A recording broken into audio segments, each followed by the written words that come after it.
Sir, ഇത് നമ്മുടെ പഴയ ഹാഫ് പാൻ റിബൺ, കഴിഞ്ഞ ഹാഫ് പാൻ റിബൺ ആണെങ്കിൽ ആദ്യം തന്നെ ഇത് റീഫിൽ ചെയ്യാനായിട്ട് ഈ ഭാഗം ഒന്ന് ഈ വിരലോട്ട് തള്ളി പിടിച്ചിട്ട് മുകളിലേക്ക് വലിക്കുക. അതേപോലെ തന്നെ ഈ സൈഡ് ഈ ക്ലിപ്പുള്ള ഇതേ സൈഡ് ഒന്ന് തൊട്ടാൽ ഇങ്ങനെ തുറന്നു വരും. എന്നിട്ട് ഈ ഓറഞ്ച് കളറുള്ള ഭാഗമാണ് റിബൺ, ശരിക്കുള്ള റിബൺ. ഇതിന് ചുറ്റി ഇങ്ങോട്ടാണ് വരുന്നത്, റീഫില്ലായി കഴിയുന്നത്. അപ്പോൾ നമുക്ക് ഫസ്റ്റ് തന്നെ ഈ വിരലുകൊണ്ട് തള്ളി പിടിക്കുക, എന്നിട്ട് ഇതൊന്ന് പുഷ് ചെയ്യുക. അതേപോലെ തന്നെ ഈ സൈഡിൽ നിന്ന് ഒന്ന് മുകളിലേക്ക് പുഷ് ചെയ്യുക. പുഷ് ചെയ്ത് കഴിഞ്ഞാൽ ഇത് കിട്ടും.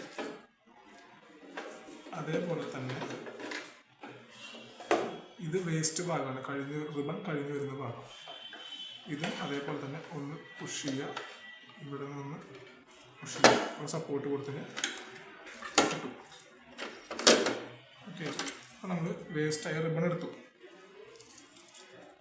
ഇനി നമുക്ക് പുതിയ കേസിൽ റീഫിൽ ചെയ്യാനായിട്ട് പുതിയ റിബൺ എടുക്കുക.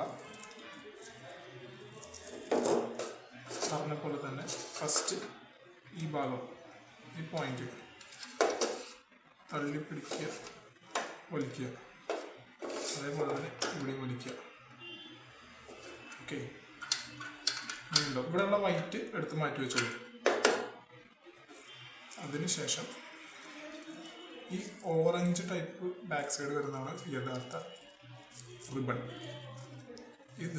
ഈ ഓറഞ്ച് ടൈപ്പ് ഈ ഭാഗത്ത് അതിൻ്റെ ബാക്ക് സൈഡ് ആദ്യം ഇങ്ങനെ വയ്ക്കുക, രണ്ട് സൈഡും ഇങ്ങനെ തന്നെ വയ്ക്കുക.